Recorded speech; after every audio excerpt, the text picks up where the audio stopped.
नमस्कार, आप जुड़ चुके हैं टुडे न्यूज के साथ। टुडे न्यूज हर कदम सच के साथ, और मैं हूं आपके साथ शनाया चौहान। और इस वक्त टुडे न्यूज की टीम मौजूद है गांव घोंगड़िया में के वार्ड नंबर 13 में, जहां से उम्मीदवार हैं, ब्लॉक समिति के जो उम्मीदवार हैं राम कुमार उर्फ भगत सिंह, जो एक रिटायर्ड पटवारी भी रह चुके हैं, एक्सपीरियंस है, अनुभवी हैं। और उनसे हम जानेंगे कि उनके वार्ड में क्या समस्याएं हैं और कौन से मुद्दों को लेकर वो चुनावी मैदान में उतरे हैं। आइए बात करते हैं राम कुमार उर्फ भगत सिंह से। स्वागत है सर आपका टुडे न्यूज में। हाँ जी, आपका टुडे न्यूज और आपके दर्शकों को नमस्कार। सर, कौन कौन से विकास के मुद्दों को लेकर आप चुनाव लड़ रहे हैं? ये पश्चिम साइड में ज़्यादा ये गंदगी है, इसको सफाई करवाना, और कोई गली का और पानी का प्रबंध करना। गरीब बस्ती में पानी का प्रबंध नहीं है, इनको पूरा करवाएंगे। तो क्या लगता है आपको कि जो विकास के मुद्दे आपने बताए हैं, इसके अलावा और कौन से मुद्दे हैं? क्या यहाँ पर शिक्षा का सही है स्तर, या बसों की शिक्षा का, बसों का तो कोई प्रबंध नहीं है। सुबह और शाम को 2 ही बार आती हैं बस। दिन में तो पहले आती थी, अब बंद है। शिक्षा को लेकर क्या कदम उठाए जाएंगे? शिक्षा का तो मतलब कोशिश करेंगे मास्टर जी से भी मिलकर अच्छा अपने बच्चों को शिक्षा अच्छी दे, सामाजिक शिक्षा भी दे, और जो शिक्षा में सिलेबस है उसको भी अच्छी तरह पढ़ाएं और रिजल्ट अच्छा आए। आपके जो वार्ड है, वार्ड नंबर 13, यहाँ से ब्लॉक समिति के और भी उम्मीदवार खड़े हुए हैं, जिनमें युवा भी हैं शामिल। तो क्या लगता है कि किससे टक्कर रहेगी? इसमें एक और है, देवव्रत नाम है, वो पोता लगता है मेरा, उससे ही टक्कर है। अब 2 ही कैंडिडेट है हम गांव के, और ये गांव तक ही सीमित है। ये और गौगड़िया गांव तक सीमित है, बाहर दूसरे गांव में नहीं है। जिस तरह से महिलाओं का हमने यहाँ पर सुना है कि महिलाओं को काफी परेशानी होती है, पानी की, या निकासी नहीं हो पाती, बरसात हो जाती है तो सफाई में बड़ी दिक्कत आती है, तो उसके लिए क्या कदम उठाए जाएंगे? निकासी के लिए जो नालियां हैं वो साफ करवाई जाएंगी, और जहां पानी का प्रबंध है, जहां गरीब बस्ती में है, वाल्मीकि साइड में, वहां पानी नहीं जाता, वहां पाइप 6 इंची दबाकर पानी पहुंचाया जाएगा, या फिर बूस्टर आदि का प्रबंध करके रिक्वेस्ट सरकार से, महकमे से करके पूरा करवाएंगे। चुनाव चिन्ह क्या है आपका? चुनाव चिन्ह मेरा है ये पंखा, छत वाला सीलिंग पंखा, छत वाला पंखा।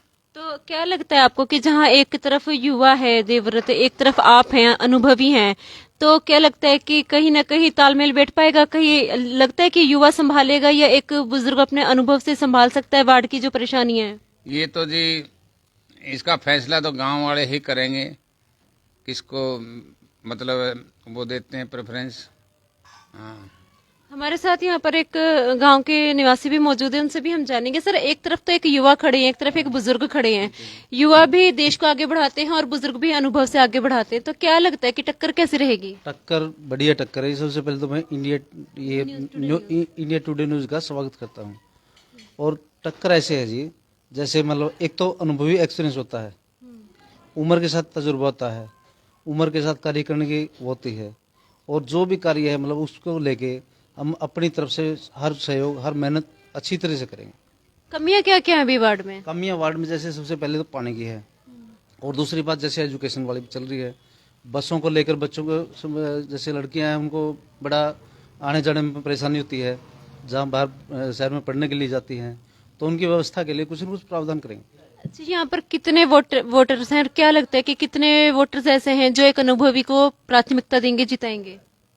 कुल यहाँ 5260 के करीब है, और उसमें जैसा कि 2 पत्तियों का तो पूरा सहयोग मिल चुका है, क्योंकि इस गांव के अंदर 3 पत्तियां हैं, फेरू, दरफैन, मरसैन, और जो फेरू और मरसैन है उनका पूरा सहयोग है। इनकी इसको सर्वसम्मति से बनाना चाह रहे थे, लेकिन कुछ शरारती तत्वों ने, या मान लो जो भी वो थे एंटी, उनको इसको सर्वसम्मति से बनाने से रोक दिया गया। और हमारा मेन उद्देश्य क्या था भाई, यहाँ या तो एक अम्बेडकर भवन है, उसमें शिक्षा के लिए हम जैसे लाइब्रेरी खोलेंगे, या कुछ और जो भी अनुदान मिलता है, जैसे 5 लाख मिलता है या जो भी मिलेगा, उसमें लाइब्रेरी की व्यवस्था है, या कोई और मतलब कार्य कराएंगे। फिर दूसरा मुद्दा ये था हमारा कि जैसे हमारे ये क्या नाम है, शमशान, 2-3 शमशान घाट है, शमशान घाट में जब भी कोई दाह संस्कार के लिए जाते हैं ना, वहाँ पे जैसे पानी की व्यवस्था, और जैसे बारिश आ गई या कोई वो है, उसमें खड़े होने के लिए वो नहीं थी, शेड वगैरह बनवा के 5-10 कुर्सियां डाल के, जैसे कि कोई बुजुर्ग है उनके हिसाब से हम कुछ न कुछ कार्य करने के लिए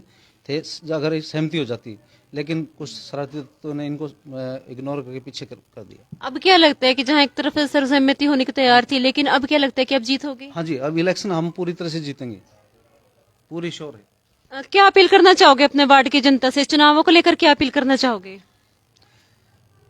वार्ड के असल सारे गांव से मैं अपील करता हूं कि इंसान की छवि को देखकर और उसका एक्सपीरियंस को देख, योग्यता को देखकर वोट का दान दिया जाए। तो आपने ब्लॉक समिति के वार्ड नंबर 13 से गांव घोगड़िया से राम कुमार उर्फ भगत सिंह को सुना, जिन्होंने कहा है कि विकास किया जाएगा, और एक तरफ ये भी बात सामने आई कि सर्वसम्मति से उनको चुना भी जा रहा था, लेकिन कुछ इस तरह से बातें रही जिसके चलते उन्हें सर्वसम्मति नहीं बन पाई। और यहाँ पर शायद हमारी नजर में अभी तक पहले ऐसा ये गाँव है, ऐसा वार्ड है जहाँ पर 2 कैंडिडेट खड़े हैं, एक युवा है एक तरफ और एक तरफ एक अनुभवी है। एक युवा का जो जोश होता है उसे देखकर जनता जिताती है, या एक अनुभवी का जो अनुभव होता है उसे देखकर वोट डाले जाते हैं। ये आने वाले चुनाव के नतीजे में आप तक हम पहुंचाएंगे। बने रहिए टुडे न्यूज के साथ। मैं शनाया चौहान तब तक के लिए लेती हूं आपसे इजाजत, और उससे पहले मैं आपको दिखाना चाहूंगी कि आप ये राम कुमार जी जो वार्ड 13 से ब्लॉक समिति के सदस्य के लिए खड़े हैं, उनका चुनाव चिन्ह यहाँ पर पंखा है, जिस पर छत वाला पंखा है, जिस पर उन्होंने अपील भी की है अपने गाँव वासियों से, अपने वार्ड वासियों से, कि उन्हें भारी मतों से जिताया जाए ताकि एक अनुभवी के द्वारा यहाँ पर विकास किया जा सके। अब जनता क्या निर्णय लेती है ये जानने के लिए बने रहिए टुडे न्यूज के साथ।